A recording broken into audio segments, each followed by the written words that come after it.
Hubo un tiempo en el que los hombres y mujeres de ciencia eran condenados por el hecho de formular teorías que chocaban con el credo. Para evitarlo, se crearon algunos grupos de científicos clandestinos que trabajaban ocultos y atrajeron las acusaciones de conspiración. De esto hace muchos años, pero estas suspicacias han seguido expandiéndose hasta nuestros días, especialmente desde que irrumpiese en nuestras vidas el Internet. Algunas de las conspiraciones de gobiernos y empresas de las que más se habla en las redes resultaron ser ciertas, lo que aprovechan los adeptos de otras falsas para legitimarse. La web I Fucking Love Science enumera estas 8 conspiraciones que sí que tienen una parte de verdad. Por su oscuro historial de operaciones encubiertas, la Agencia Central de Inteligencia de Estados Unidos, más conocida como CIA, ha sido una de las protagonistas principales de este tipo de historias sobre conspiraciones. En muchos casos, la realidad ha llegado a superar la ficción. Concretamente, una de las más conocidas es la del proyecto MKUltra, realizado entre los años 1953 y 1964. Dicho ensayo consistió en la realización de 150 experimentos con seres humanos, a los que se les administraron una serie de drogas psicodélicas en proceso de investigación sin ningún tipo de consentimiento. Al parecer, el objetivo final era desarrollar sustancias que les resultaran útiles en la lucha contra la Unión Soviética. Por ejemplo, utilizando sueros de la verdad para arrancar confesiones o condicionar a sujetos introduciéndoles recuerdos artificiales y reacciones inconscientes. No se conocen muchos detalles al respecto, ya que en su momento se mandó destruir la inmensa mayoría de pruebas. Solo se conoce que uno de los participantes murió y otro tuvo que ser hospitalizado, pero el alcance podría haber sido mucho mayor. Hoy en día, si una persona decide fumar, no lo hace engañada. Cuenta con un abanico inmenso de información sobre los daños que le pueden ocasionar el tabaco, desde campañas televisivas hasta anuncios en sus propias cajetillas de cigarrillo. Sin embargo, hasta no hace demasiado tiempo, las fuertes inversiones que hacían las tabacaleras en publicidad y campañas políticas arrojaban una imagen pública muy distinta. Allá por los años 60, era de lo más frecuente ver anuncios en los que se anunciaba el tabaco como algo bueno para la salud y que, de paso, convertía a los fumadores en personas distinguidas. Más tarde, la ciencia sacó conclusiones irrefutables sobre los daños ocasionados por el tabaco, y las marcas vendedoras de cigarrillos se vieron obligadas a ser menos directas, pero sin dejar sus tácticas a un lado. Por ejemplo, empezaron a hacerse fuertes los mensajes subliminales en el cine o en la publicidad, pero sin hacer alusiones directas al tabaco. Hoy en día las marcas están obligadas a avisar a sus compradores de los peligros de fumar, e incluso en 2006, una jueza estadounidense acusó a las tabacaleras de conspiración. Desgraciadamente, el daño ya estaba hecho y miles de personas en el mundo han muerto a lo largo de los años por culpa de este veneno que les vendían como saludable. Algo similar a lo del tabaco ha ocurrido también con el azúcar. De hecho, hace año y medio se publicó un estudio en el que se analizaban una serie de actos bastante poco éticos al respecto acontecidos en las décadas de los 60 y 70.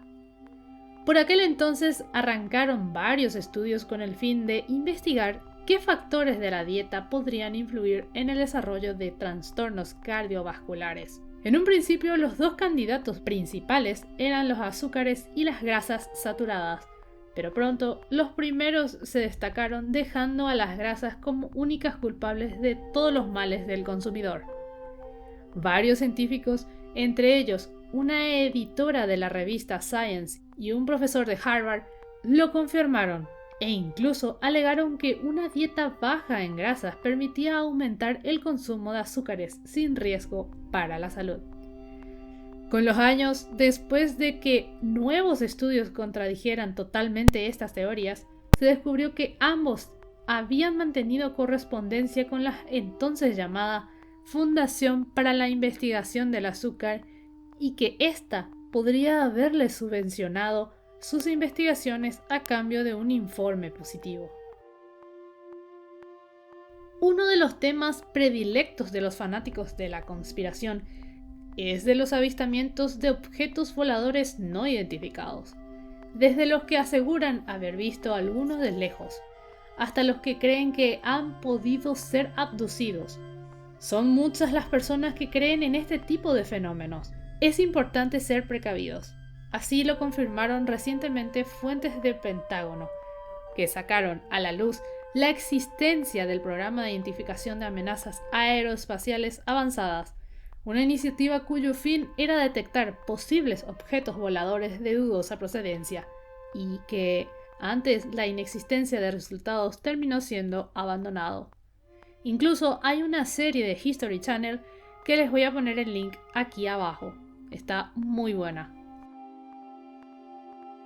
Con los campos de concentración llenos de una población humana indefensa y sostenida a sus caprichos, la Alemania permitió a sus científicos realizar experimentos fuera de los límites de toda ética. Algunos terminaron siendo juzgados en la corte de Nuremberg. Después de la victoria de los aliados, muchos de estos investigadores alemanes abandonaron sus carreras, pero otros fueron captados rápidamente por las potencias vencedoras como Estados Unidos o la URSS, a cambio del indulto, una nueva residencia y una nueva carrera, especialmente si su especialización era la física nuclear, la tecnología más conocida de la época. Un ejemplo conocido es el de Wernher von Braun, un ingeniero mecánico y aeroespacial que terminó nacionalizándose como estadounidense después de que la NASA lo fichara para el diseño de sus cohetes mediante la operación Paperclip, ordenada por la Casa Blanca.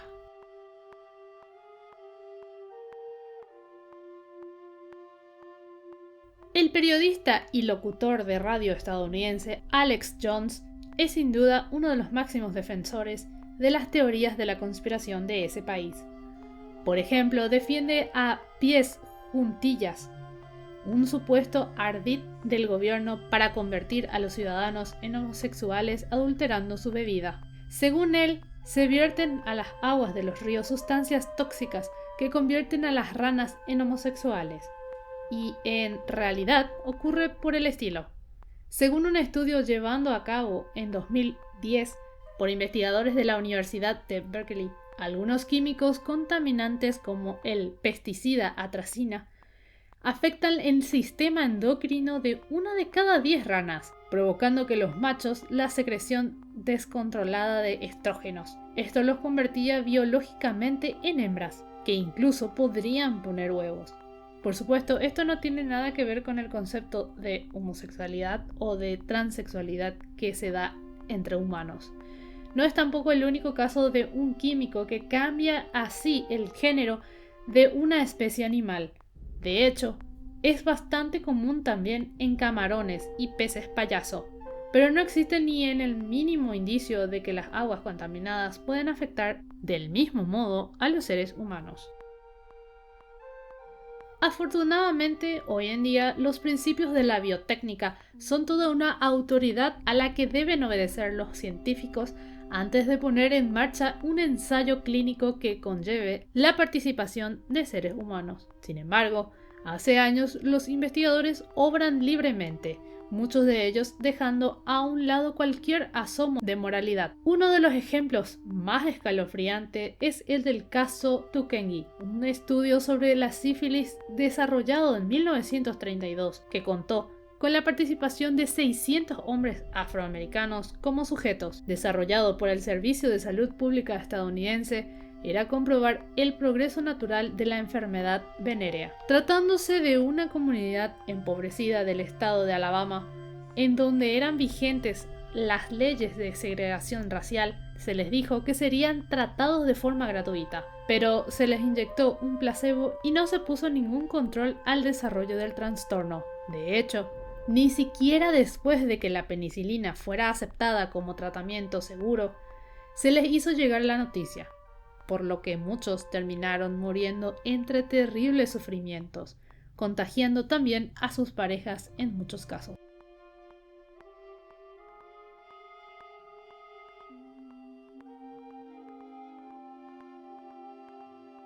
En los años 20, en pleno desarrollo de la ley seca, el gobierno de los Estados Unidos no conseguía poner freno a la aparición de lugares clandestinos de venta de alcohol. Por eso, optaron por aumentar en estas bebidas las dosis de metanol, una sustancia usada en licores adulterados que pueden resultar muy venenosa en cantidades no demasiado elevadas. Un químico contaba en The Times por aquel entonces que el objetivo era desalentar a los bebedores para que perdieran su afición al alcohol, pero ni siquiera eso fue suficiente, por lo que muchos terminaron cayendo enfermos o incluso muriendo. Afortunadamente, la legislación vigente en las temáticas tratadas de esta línea impediría que a día de hoy pudiesen ponerse en marcha este tipo de desagradables sucesos. Por eso, ya solo representan un recuerdo de lo retorcida y cruel que puede llegar a ser en ocasiones la mente humana, y no está de más tenerlo en cuenta.